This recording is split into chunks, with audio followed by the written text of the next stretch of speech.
You're listening to Best Forevers, a podcast for kindred spirits, a podcast that encourages you to love more in your friends and to further consider the issues that plague friendships.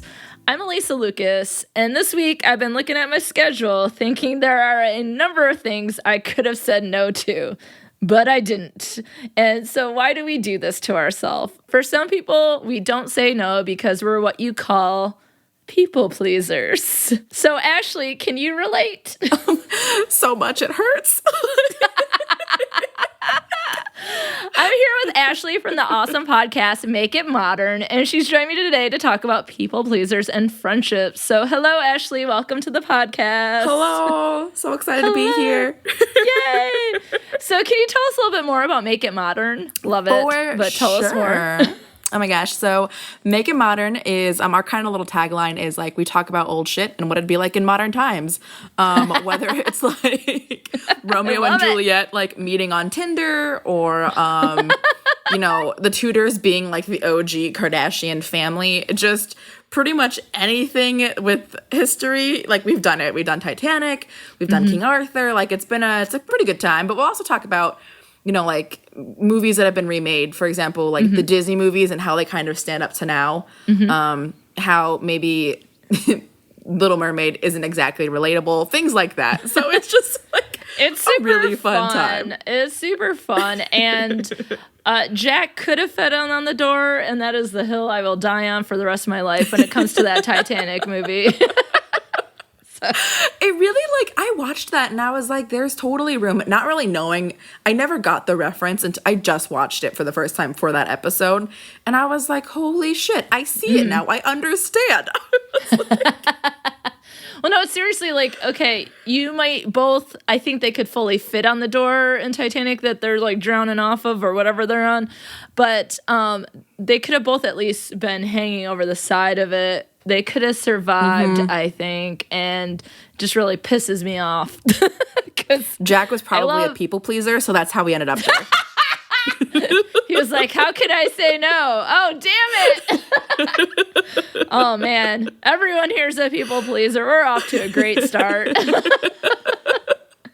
Killing it. Yeah. So I guess the thing is, for those of you who aren't people pleasers, or those of you who are people pleasers but might not realize it, what is a people pleaser? How would you define it, Ashley? How would you define a people pleaser?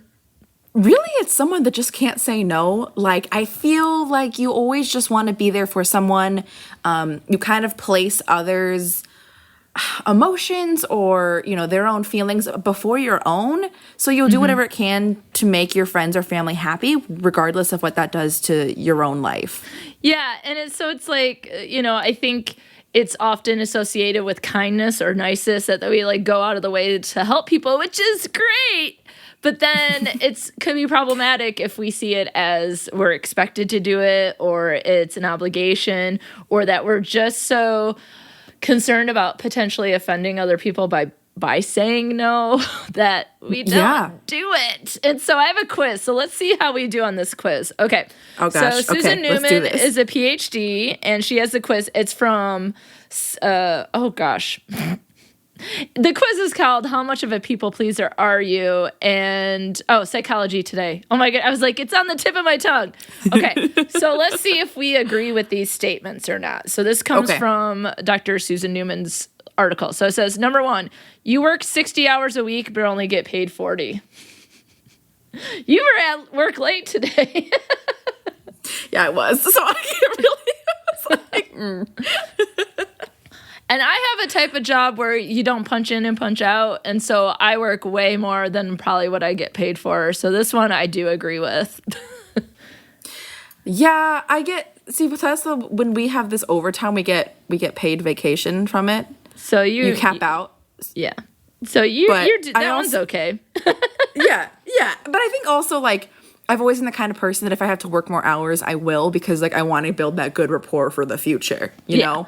And so maybe that person will recognize my hard work and be like, yeah, I'll give you a letter of rec or something like that. Yeah, totally. Okay, the second one. This I can already speaks to me. Okay. Says, if all the running you do was on a treadmill, you wouldn't be 10 pounds overweight. Ouch. This That quiz really hurts. is attacking, just like pew, pew, pew. That was aggressive. It was. Shots fired. Shots have been fired, but it's true. I feel like I'm running around a lot to do all these different things, but I never make time for myself to work out. So that one, I think that one speaks to me. I don't think all these are going to. I kind of glanced over them before we started this to see if it was a good enough quiz to do. So that one seems on point. I haven't worked out in 2 months, so 2 months, good for you. It's been like a year. But I still, as listeners know, still donate. My top one donation cause who I fundraise money for is Planet Fitness. They get $10 from me like clockwork every single month because it's an automatic bill deduction from my account. So one of these days I'll go back and I'll be claiming the services I've paid for. Basically, you're paying rent, so you could just go there and just live there. It's like, this is mine. I paid for it. Thank you. Exactly. I just like go there and like I lay down on like the, I don't even know what they call them, but what people sit down and they lift weights on or whatever. I'm like laying down on it watching TV. Like, what are you doing here? I pay money for this. Oh, okay. So I guess this leads into the third one. It says nearly half of your take-home pay goes to various charities, but mostly to your cousin Leo. Now, I don't have a cousin Leo, but I get their point that there is someone that we might give our money to. I don't have enough money to give my money to charities. I'm not saying I'm giving half, but I will often. There is one person that I will treat quite a bit. Mm-hmm. Mm-hmm. Yeah. If I had money, I could probably do this more, but I guess if anyone gets half of my take home, it would be my cats. Okay, the waitress messed up your order 3 times, never apologized, and you still give her her waitress, okay, or waiter and him a 20% tip. I might do 15.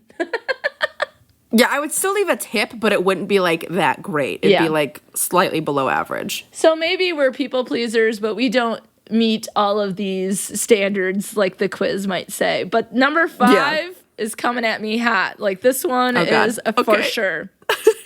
Your daily to-do list is at least 3 pages long. Oh my God, yes. It's only 3 pages? Maybe 5. I don't know. Okay, everyone just needs to look at your ear hole agenda as well. Exactly. So those of you who are not familiar, my ear hole agenda comes out on Twitter, and I started recently posting it also on Facebook, in the Facebook group for Best Forevers Pod, and Instagram, but I have a schedule. It's about the most organized I am, but it's the podcast I listen to each day. And sometimes, like, if I don't have time to listen to it, I just push it to the next day. But, yeah, I stick pretty closely to it. Oh, dear God. Okay. Yeah, ours has like 7. So you're like, that's about Well, I was actually thinking about that I am, for the next couple weeks, only going to listen to remind myself, I'm only going to listen to a handful, so I'm sure to leave reviews for them. So the next couple weeks, nice. I'll probably only listen to a couple so I can do the reviews. Yeah, I need to be sure. If I'm listening, I should be reviewing. Hello. Oh my gosh, words to live by. I need to do it though, so. Yeah. Okay, so let's see. You water. Okay, I'm not married. But like I get the point. Like, so some of these are just scenarios. Does this sound like something you might do? So it says you water your mother-in-law's garden 3 times a week whenever she goes out of town. I do that for friends all the time. Yeah. I'm the person that people ask to like watch their apartment. Yeah. And I'm like, is it because I never leave? Okay. Yeah, and then the next one is about watching your neighbor's dog that you might like take care of them. Yep. I dog sit so many dogs. Oh my God, I feel personally attacked right now. I know, like this is, okay, maybe we'll only do a couple more because we do want to make it through this entire episode. Okay. Oh, this one's interesting. This one does not necessarily fit with me, but it might for other people. So it says, weekends you watch football, but don't even know or care what a first down means. Yes.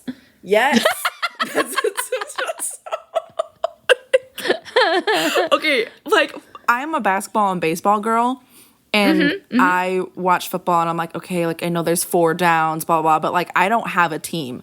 But here, like, especially in the Midwest, football is so big that when my friends are together, like, oh, let's go watch a football game, I'm like, sure. You're just like, I don't know what team or what's going on, but okay. Well, this one is interesting too then. You've eaten 3 Chinese meals in the past month and you don't even like Chinese food. So maybe someone else has suggested about, like, vegetarian places. Yeah. So someone else has suggested it. You're like, sure, let's go get Chinese food. Or this one. Yeah, my voice gets very high-pitched. Yeah. And it's just like...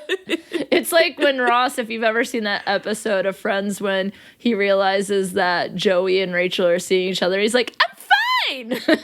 Yes, exactly. That's a perpetual mood in my life. Yeah, it's fine. I'm fine. You're like, no, you're not. Why is your voice so high-pitched?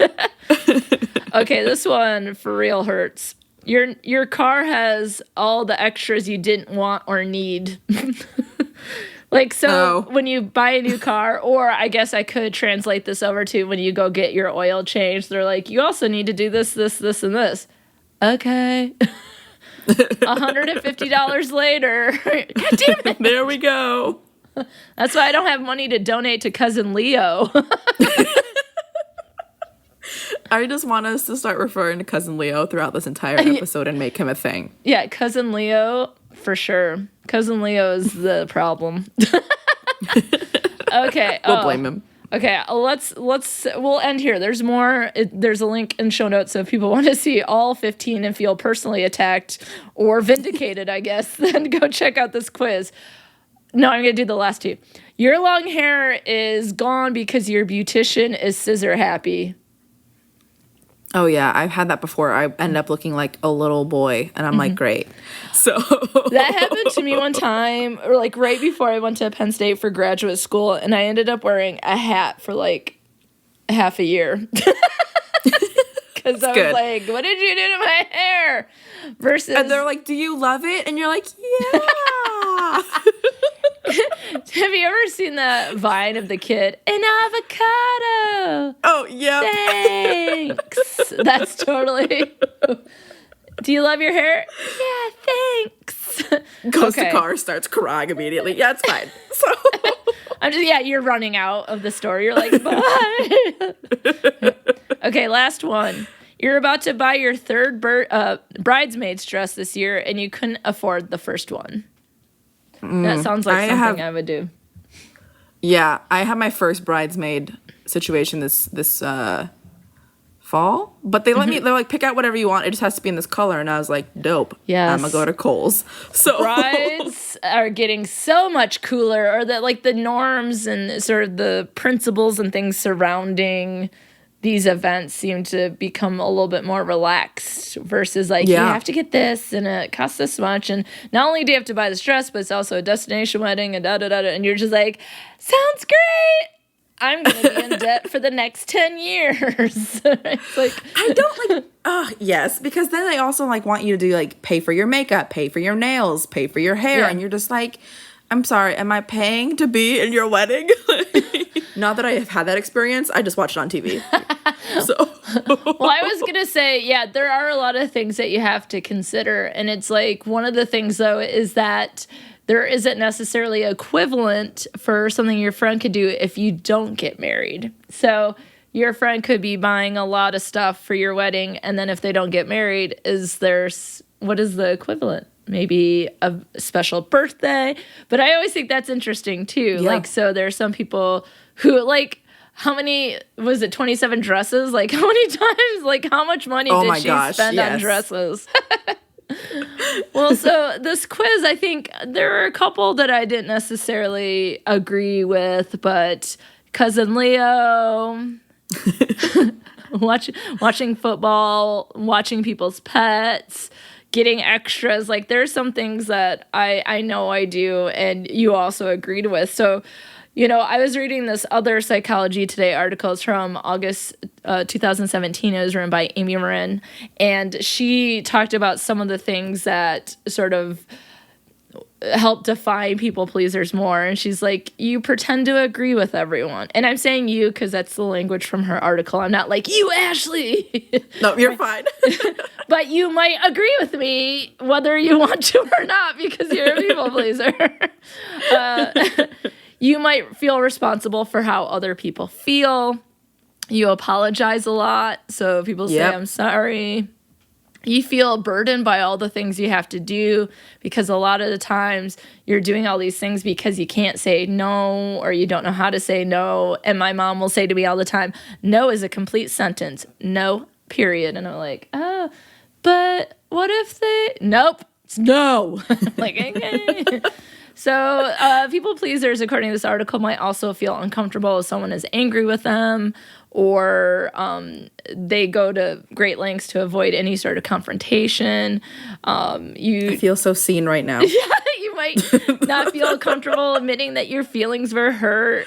Praise does feel good. And so there's lots of things. Oh, the other one is you act like the people around you. And so some of this, I'm like, use like, I feel seen, right? And some of it, I think people see as negative, and I think other things, you know, other people might see it as positive. And so I think it's pretty much like anything. Being a people pleaser has its benefits and its drawbacks, right? And some of the drawbacks can be hurtful to us individually if we're never saying no and we're overworked and our to-do list is 3 pages long. Oh, that one really got me. 3 pages long to-do list every single day. Yeah, that's fair. But I also was reading articles that were like, people pleasers are selfish, they're not authentic, and I was like, whoa, that's crossing some lines. And so I guess the point, and to the point that I will sort of agree to, is that there's a spectrum from people pleasers. There are people who probably, like in my house, our religion was politeness, right? You know what I mean? Like, I feel like that's mostly what we learned. And so that sometimes politeness might bleed over into people pleasing. And then there are people who probably completely change depending on who they're talking to and don't seem very authentic. But that's sort of what I was reading about people pleasers. Does that speak to you from what you know about it? It does. I think, like, I was always the person, like, I don't like confrontation. I want to make sure a person is always feeling good, and even if that means if I have to be kind of like the one upset in the process. And I mean, I remember one time my coworker is one of my best friends and I absolutely adore her, but I was so worried. She had messaged me. She was like, hey, the fridge smells really bad. I think you left your whatever it is in the freezer, and it's her fridge. And I was like, oh my God. And I was like, I'm so sorry. I'm so sorry. And I felt so bad. I was over apologizing. I got her like a Starbucks gift card because I felt so bad. And she was like, Ash, really? I was okay. Like, I was fine. Yeah. And I was like, oh, me overreacting? Shocking.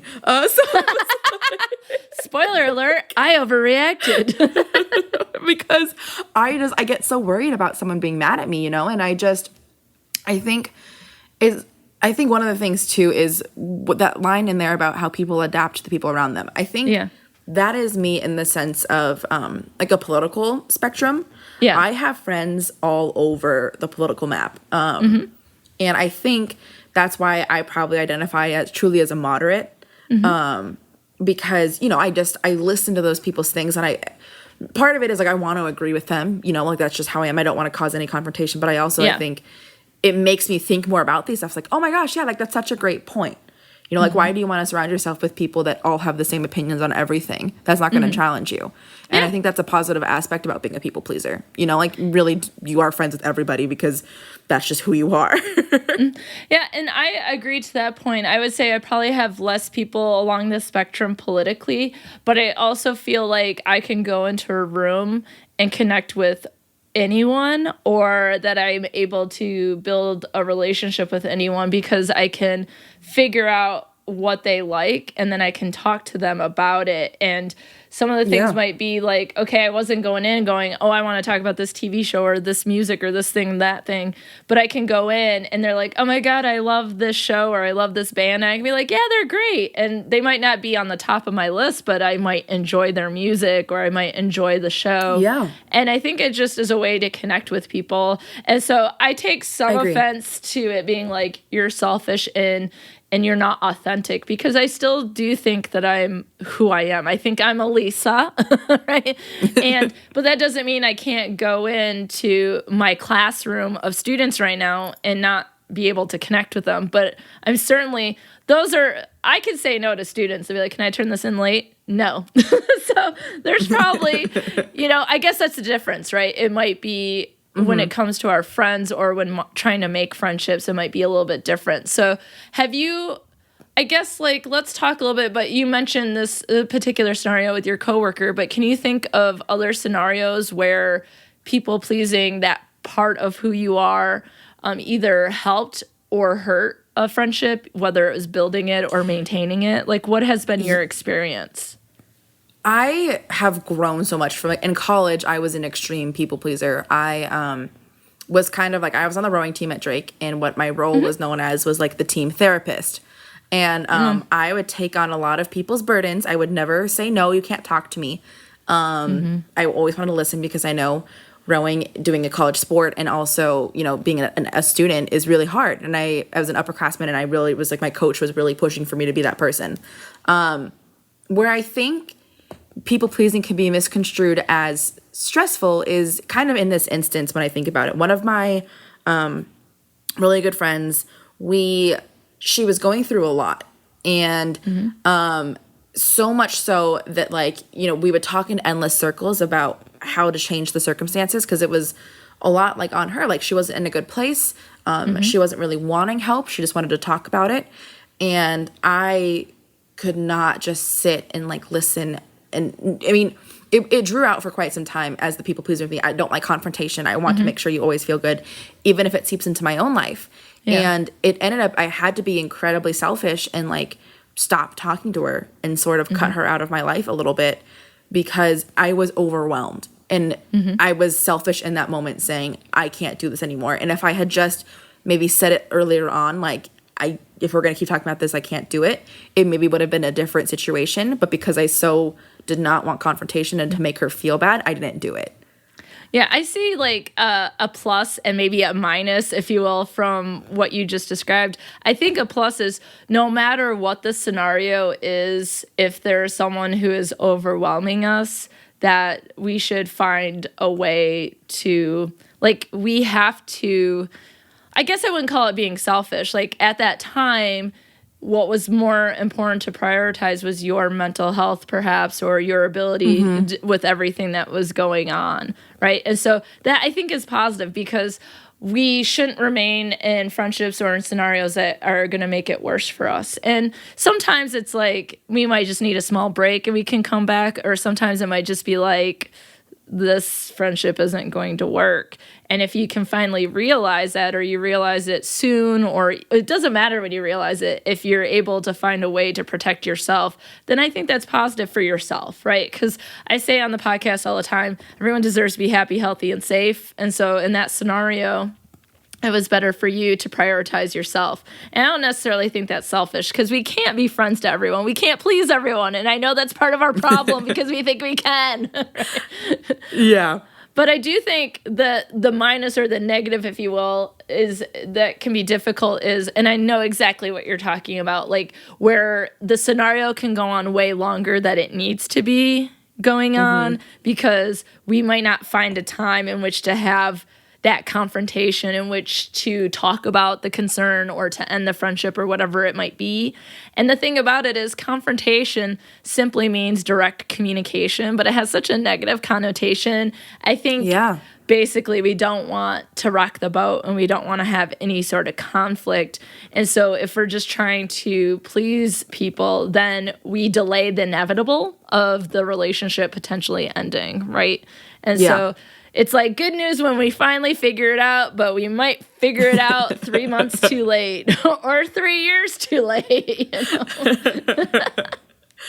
I think too, like one of the things that, so on Make It Modern, we do astrology, and I have just started getting into it because my co-host Kelsey is obsessed. Yes. And I am a Scorpio, which I sometimes don't relate to at all because we're supposed to be like the sign of confrontation and have no issues with it.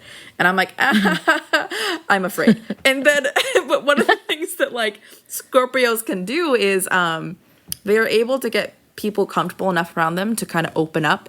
And we thrive on that and like love having people open up and tell us their deepest, darkest secrets or, you know, just what they like. And I think that kind of seeps into who I am. I like to feel needed. You know, and that's what people pleasing is, right? You love the fact that people ask for your help because they trust you enough to ask for it, or, you know, they trust you enough to talk to you about their issues. And so I think growing, you know, we talk about in astrology, evolved versus unevolved. I feel like I'm kind of an evolved people pleaser. Like I'm not as bad as what I used to be. Yeah. I'm able to say no, but I still like, I was watching Gilmore Girls the other day, and there's this episode where it's an older one where Rory is so excited to have a night to herself. She's like, yes, I can just study, clean, do all these things. I know exactly what you're talking about. Right? You know what episode? And like Dean like wants to hang out and she's like, nope. But then like Paris shows up and Jess shows up and it's this big party and she's like, what the hell happened to my night of solitude? And it's like, I was like, that's me. That is so me. Like I'll have a night where it's just like, oh, I'm gonna do laundry and like sip some wine and watch like The Bachelorette, and then like things pop out. I'm like, just kidding, not gonna happen. Because then you're like, all these other things happen, and you're led into some other like social scenario that you're like, this is not what I wanted to do. And I know that exact episode. I love Gilmore Girls, and I think what's interesting about that particular scene is that things aren't exactly great with Dean. So she's able to say no to him because they had been dating, but then Jess and Paris show up, and Paris is kind of she's a pushy, smart girl brat from the private school she goes to. And so like Paris is the kind of person that just railroads everyone. So, but at the same time, I think because they do become friends, I think that there is something endearing of Paris to Rory and vice versa. But then she also kind of has a crush on Jess. And so it's not only being people pleasers in our friendships, it's going to be people pleasers with the boys or the girls that we have crushes on.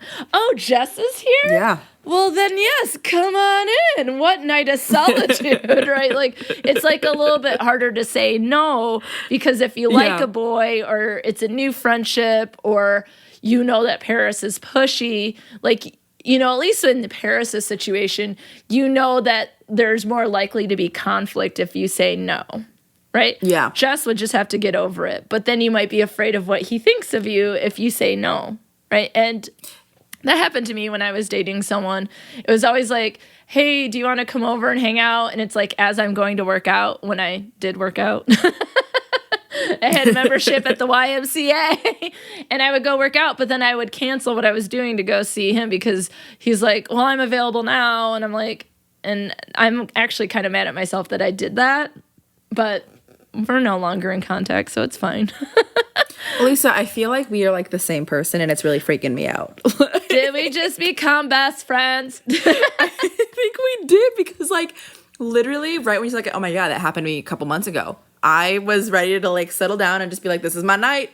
And I was in sweats and everything. And he texted me. He's like, hey, do you want to get together? And I was like, what? I was just like, but I was afraid to say no because I wanted him to like me. And I was like, okay. And it's so interesting how people pleasing is in relationships compared to friendships. You know, I think it's almost worse in a relationship than it is a friendship. Well, I would agree, especially like in developing the relationship, because if I'm going to give up my time every time he asks for it, then that sets the tone for the relationship. And I think that can happen in friendship, but the difference is that we sort of assume that our friends will always be there. And as a people pleaser, you might be afraid to lose your friendships. And you might think that there might be another guy that comes along, for example. But I do think we do prioritize our romantic relationships over our friendships. And in that case, people pleasing can be a problem if you're prioritizing in my case, like the guy over a friend, right? So, yeah. Oh gosh, and this is like a joint therapy session that doesn't seem like there's going to be a solution. I think you're just like, I think what really changes is like, obviously we've grown from those situations and we go through these things that aren't exactly fun at the time.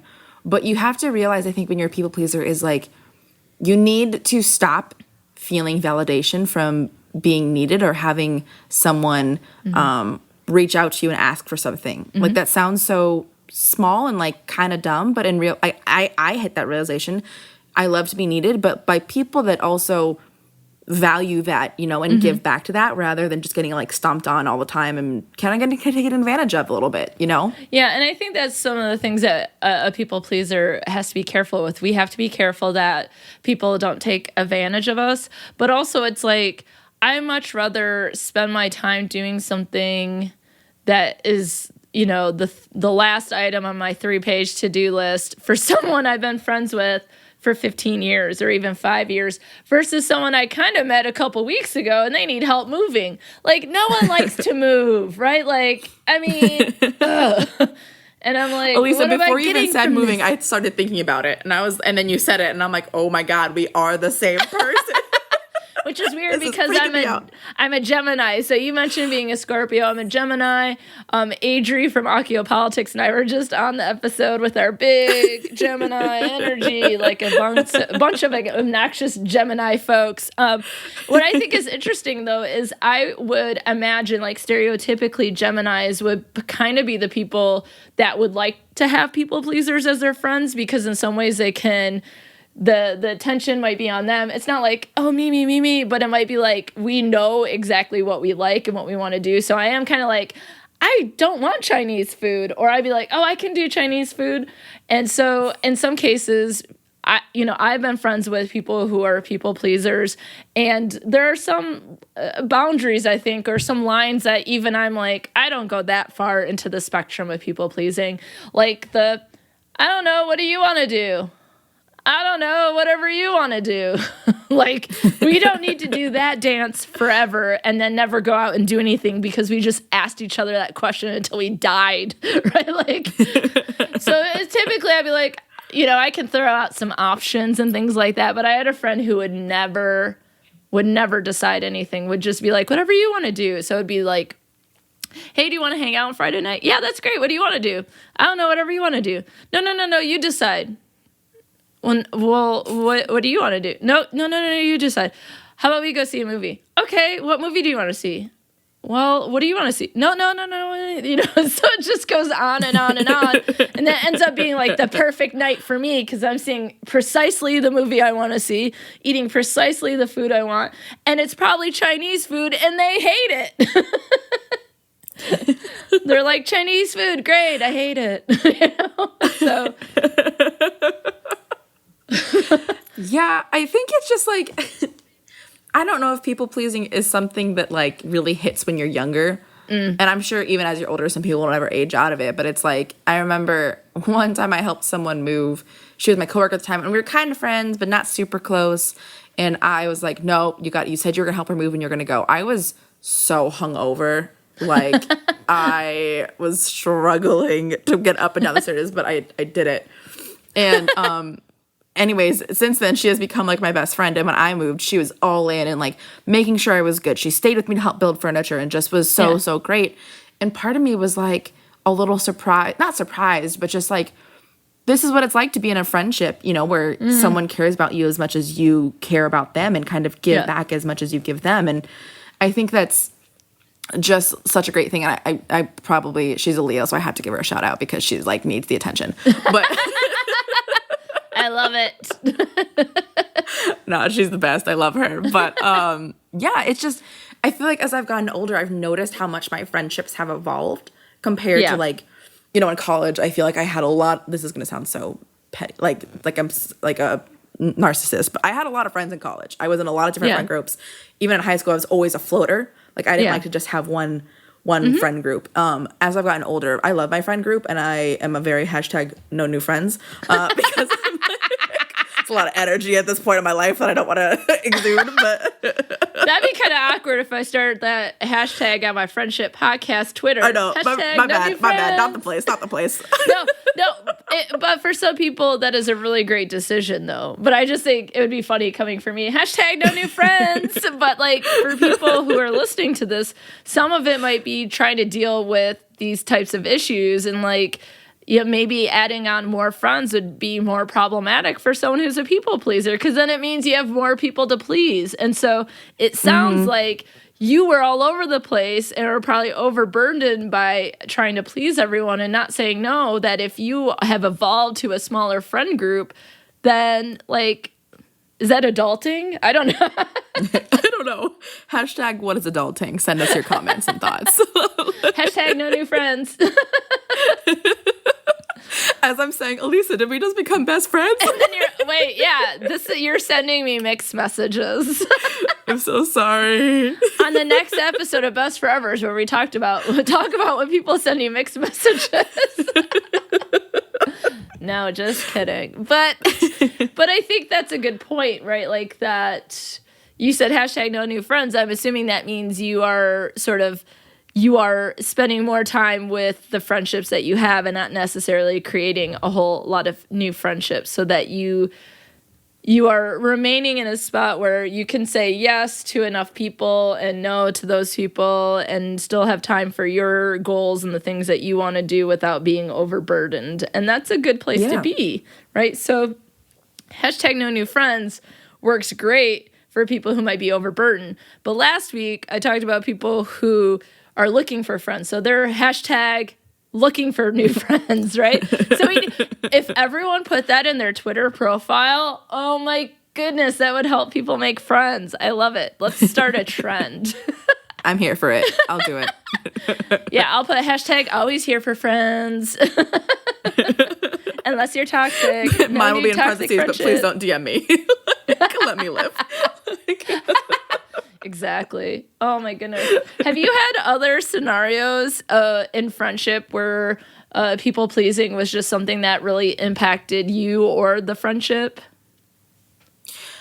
I think yes. I think I've noticed it in trio friendships. My theory is they don't work when they're girls. I mean, I don't know about guys. I can't assume for you. Yeah. But I think there is someone who will always be the moderator if there's an issue between the other two, and that person will switch. There will always be someone at odds with each other. And when it comes to being a people pleaser in that, it's really, really hard, right? Because you want everyone to be friends, you want everyone to get along, even if you're not happy. So if you're not happy, you'll kind of just suck it up and be like, no, it's fine. Like I can deal. And I've noticed in that friendship that it was not really good for me to kind of be always like trying to make everything work. Like, for example, I went home 2 weeks ago, and when I've always been home, my parents are divorced. So I always try and juggle, seeing both parents and seeing all my friends and everything. Cause I've always just been such a social butterfly. But this time when I was home, I really prioritized who I wanted to see and like what I wanted to do with my time, rather than trying to like make everyone happy and see them all. And that is not a knock on any of my friends that I didn't get to see. It just, some of them just didn't work out, or like, honestly, I was so focused on seeing my family that I just kind of let those, it was on me. But I didn't go out of my way to try and make everyone happy. And it was one of the best trips home that I've had in such a long time. That's awesome. I live in California. I'm from California. So it was my first time home in like a year. So it was great. And I kind of just was shocked a little bit at myself when I was talking about it with my brother. I was like, yeah, I didn't really do anything that I didn't want to do. Like, I was kind of surprised. I was like, I had hit a point where I was like, nope, I'm going to do it. And it was because with those friendships, I really had to take a look and be like, what is working in this and what is not? And why am I not happy when we're hanging out sometimes? Yeah, I mean, I think that's a good point. I do think there are some cases in which relationships or friendships that are more than two people can work. But I think you're right. If there's a people pleaser in there and other people are at odds, you're always playing the game of, hey, eggshells, let's walk on them, right? Like, and like someone's always going to be jealous. And it's just like, you hit a point where you're like, I can't care about like if you're jealous or not. Like, I love our friendship together, and that's what you just kind of have to do, you know? Yeah. Yeah. But I also really appreciate in what you just talked about that you like stepped back and made decisions about how you wanted to spend the time, and that you were able to do pretty much everything. You might not have been able to see everyone or maybe do everything that you wanted to do, but everything you did have in your schedule was something you would have wanted to do, and not necessarily something that you felt obligated to do or that you had to do because it would please someone. And that's awesome, right? And so I will declare that is adulting. Or that is friending. That is, I don't know, that is being good to yourself and good to other people, right? Like that's sort of like the balance we're looking for. So I guess that leads us to, if you're going home, for example, like Ashley did, like that seems like a great like piece of advice. Like, what are the things you want to do? What do you have time for? You don't have time for everyone. Who's most important? What are the most important things? And go about planning your trip that way. However, not everyone might be planning such a trip in the near future. So what can us people pleasers do to maybe not do that so much, or to what should we consider, or what advice would we give people as we're doing our own like pair therapy? What advice would we give other people? Let's please the listeners with some advice. I think one of the things, like, so right before I went home, I went on a trip with my cousin, who's also a Gemini. Cousin Leo? Was it a cousin Leo? No, yeah, we'll call her Leo. She'll be cool with that. She'll just be like, okay. But we did a trip to Louisville together, and it was the first time that kind of what we're talking about, I was just very upfront, and I was like, hey, like, what do you think about this? And we were so on the same page about what we did and didn't want to do. It was so great to just talk it out rather than be like, oh, like, I'm game for whatever, because are you really game for whatever? Probably not. So... And it was like, you know, like, I am an adult now, and I was like, I'm spending my own money, so like I want to do the things I want to do, but like it's hard. Like, obviously with family, you're supposed to be able to tell them like what you want to do and what you can't, and I know that's not always the case, but it's so almost kind of like empowering to do so. Yeah, because you're like, yeah, like I'm taking charge, you know. And in friendships, that can be kind of uncomfortable, like I said, especially in trio friendships, if you're trying to plan a trip or something and you want everyone to be appeased. But if your friends are able to step up and say what they want to do, you should be able to as well. Yeah. Yeah. And I think like that clear communication just is helpful, so everyone is as close as they can be to being on the same page. And I have an episode from earlier in the year called Au revoir, because I can't say French terms. That's how Au revoir. But it was about traveling with my friend Tara, and that's one of the things that I think that we were able to do well. Like, we last year went to Paris and Prague, and it was like, okay, this is what I want to do when I'm there, and this is what you want to do. And then there are things where it's like, okay, we can accommodate the other person because she didn't want to go see this thing and I didn't want to go see this thing, but we went and saw each other's things. Or, you know what I mean? Like, sometimes you do that. It is a compromise, but it's not going on the trip. And Tara didn't just do all the things that I wanted to do because it's her trip too, right? And so, like, I think that's really important. And, okay, traveling and spending a lot of money on a trip, an international trip or a cross-country trip, whatever the case, like, we want to be able to say that we spend our money on something that we like. But that can also be a Friday night, a Sunday afternoon. Like, how many times do people might feel like they have to spend more money on something because their friends want to go to this restaurant, right? And there's another Gilmore Girls episode where Rory goes out to dinner with someone she's friends with from the college, but she goes out with Logan, someone she later dates, with his friends, and he like picks up the tab for her. Another guy has to like go to the ATM, but he's trying to like please Rory, and so he said that he'll go out, but it's like he couldn't afford it. And so sometimes I think like being mindful of those things, like that sometimes a people pleaser would go into debt to be able to do something for, say, your birthday, or going back to those bridesmaids dresses and things like that. And so it's just being like, okay, real talk. I want you to be involved on my wedding day.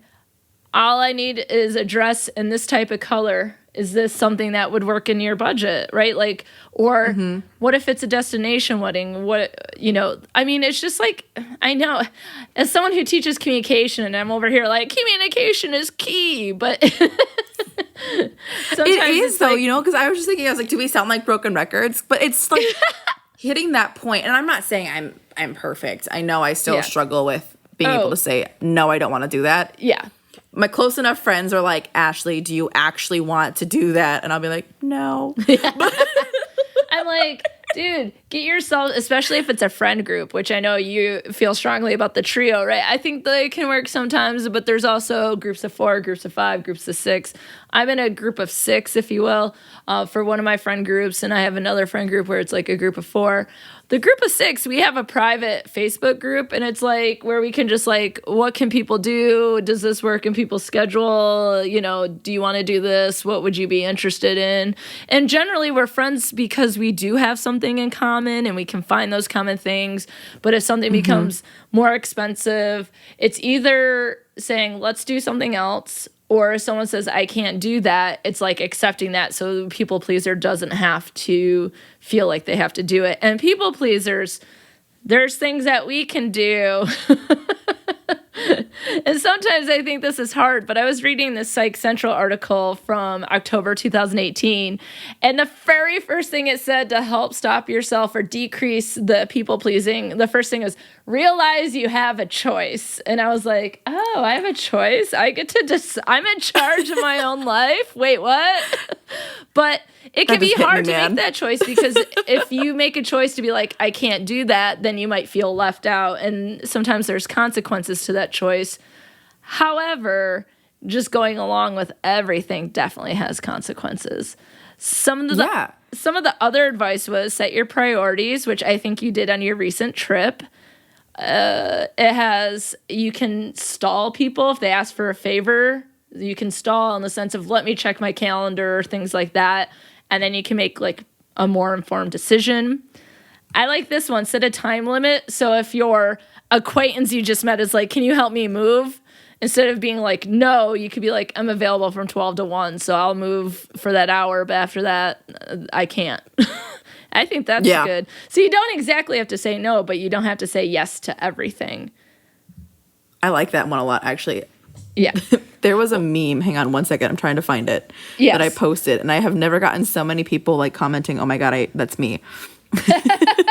This is not, I know this is not exactly what we were just saying, but it says, when I say we'll see, there's a 100% chance that it's not happening. I might even throw in that sounds fun for decoration, but it's still not happening. Oh my God, that sounds like fun. Yeah. Or we'll see. That sounds like something parents say to their kids. Can we go to Disney? We'll see, which means no. I was just like, oh my God, I thought that was so funny. And I've had several people comment like, that's me. And I'm like, yeah, I know. But no, that's great. I will take back like my harshness on some true friendships as I'm realizing that I'm in multiple.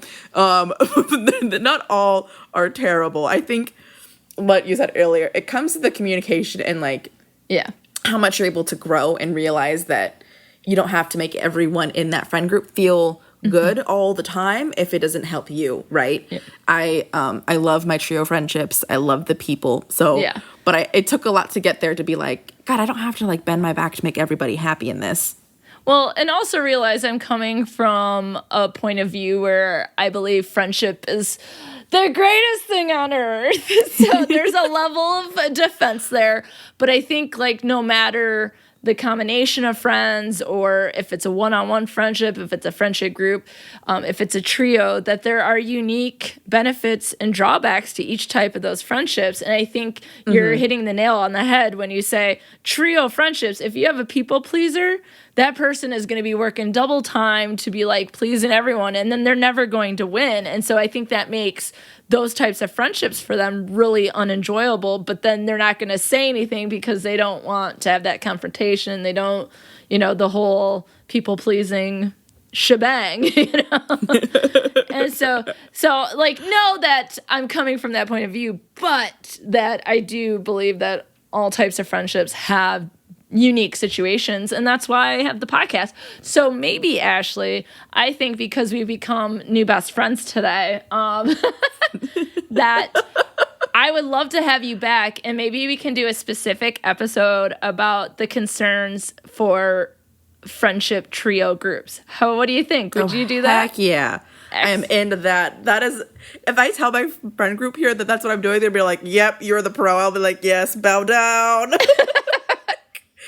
Oh my God, I love it. I am Mother of Dragons. Just kidding. She turned crazy. But I love it. That would be awesome. I'm totally here for that. No, I think that's great. I think, though, that this has been a great therapy sesh for the two of us. I think... Yeah, this got a lot deeper than I anticipated. Yeah, and it's been not even an hour. We've really been productive, so we can cross this recording off our to-do list. We only have, 103 other things to do before we go to bed tonight?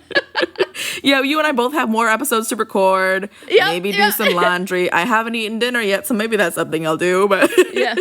Well, and here's the thing, not to open a whole nother topic, but here's a question for people. If you're a podcaster, are you a people pleaser going, well, I could never release an episode late, or I couldn't skip a week. I have to please all my listeners. So as people pleasers, we might just added however many people listen to us into our burden that we carry. I love you all, listeners. Thank you for listening. Ashley, thank you so much for coming on Best Forevers. This was a lot of fun, and even fun when we're talking about something that does impact us in a way that can be negative or have a lot of, can be heavy on our hearts and on our shoulders. And so I just really appreciate you being here and being so open to talk about it. Stop, my heart. I just need you to know that you were one of the first podcasts that I really got into. So the fact that I'm on one right now, I'm just like, how is this my life? That is so oh my God. We might have to go. And cry. Oh my goodness. Well, Ashley, tell people where they can find Make It Modern before I cry. Yes. We are on Spotify, Apple Podcasts, Google Play, pretty much anywhere you can find a podcast. That is where we are. And if you want to follow us on social media, on Facebook, we are at Make It Modern Podcast. And then for Twitter and Instagram, we are at MIM_podcast. Yep, and I have all that information in the show notes, and we'll be linking to them in all of my social media posts for the next week or so. So definitely check out Ashley and Kelsey on Make It Modern. It's super fun. I just love, it's such a cool topic, and I look forward to you being back on again. So until next time, friends, say no and prioritize for yourself, because without our friends and without ourselves, who would we be? Thanks for listening to Best Forevers. If you like what you hear, be sure to subscribe, rate, review, and of course, share with a friend. Please be sure to follow Best Forevers on Facebook, Twitter, and Instagram at Best Forevers Pod, and I'm at Dr. Alysa Lucas on Twitter. You can always find the podcast webpage for more information at bestforeverspod.com, and share your stories of friendship by emailing me at bestforeverspod@gmail.com. And if you'd like to support the movement to love on our friends more, check out the podcast on patreon.com/bestforeverspod. Now, friends, check out this recommended podcast that you must get in your ear holes immediately.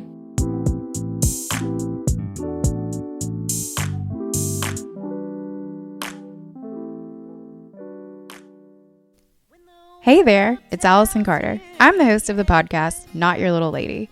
Each episode features a woman living in the South outside of socially accepted norms. Listen and relate as these women share stories about obstacles they faced and how it feels to come out on the other side. We talk about things that pissed us off, the booze we like to drink, and historical women who have made a difference.